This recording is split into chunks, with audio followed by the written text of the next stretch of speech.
Well, sir, as I said, the kid had set himself apart because he had the heart. And you know, part of having heart is caring and sharing with folks, being downright neighborly. And it seems that today's society, it scares me. People don't care anymore for each other. They don't care about who lives next door to them or the fella down the street or nothing.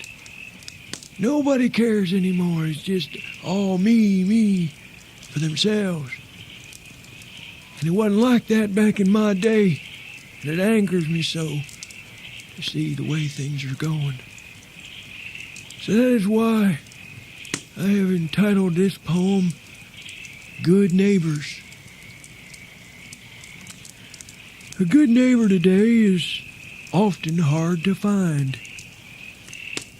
But back in my day, folks usually got along just fine.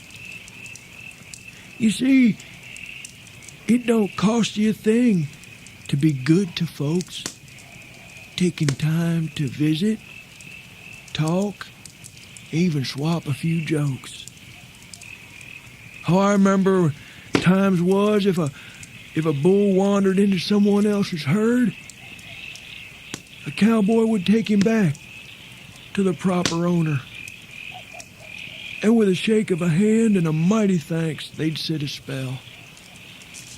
Have a cup of coffee or a cold drink from the well. And you know, wagons full of people going west stop by sometimes, and we'd let them water themselves and never charge a dime. After all, God never charged us for the water, so we shared with others just as we oughta.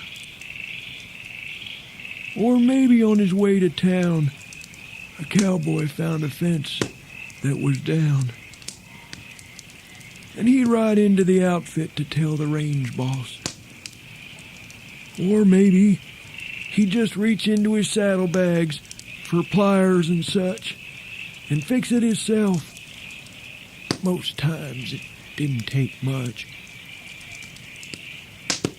And I recollect finding a cow once in real bad labor. She weren't ours. I just felt that I had to save her. So I clambered down off my horse and gentled the cow, reached in and turned the calf a little to the left, saved mama and baby from a most certain death. And there was, what was his name? It was old man Tilly. He had a place not far from us. A bronc stomped him and he was laid up for months.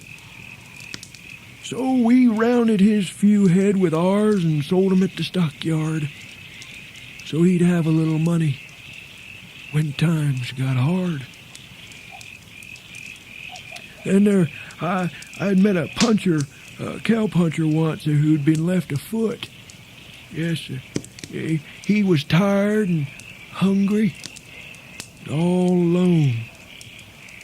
Claimed he hadn't eaten in so long, his belly button raised a blister on his backbone. So I loaned him an old saddle and a horse and fed him some elk stew. A month later, he returned the horse, and my old saddle, by golly, he fixed it for me, and she looked brand new. Well, we had some farmers once, they lived to our south, and a fire started in their chimney, and they lost their house. With no thought of the burden, we took them in, helped them rebuild, and got them going again. Now you see, all these things never required payment.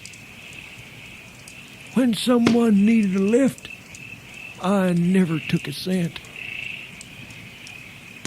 'Cause I'd know they'd come on the run had it been me that was under the gun. Yes, sir. Good neighbors is what we all should be. There may come a time when you find you're the one that's in need. And I'm sure if you think on it, it'll all come clear. That good neighbors are worth much more than a $40 steer.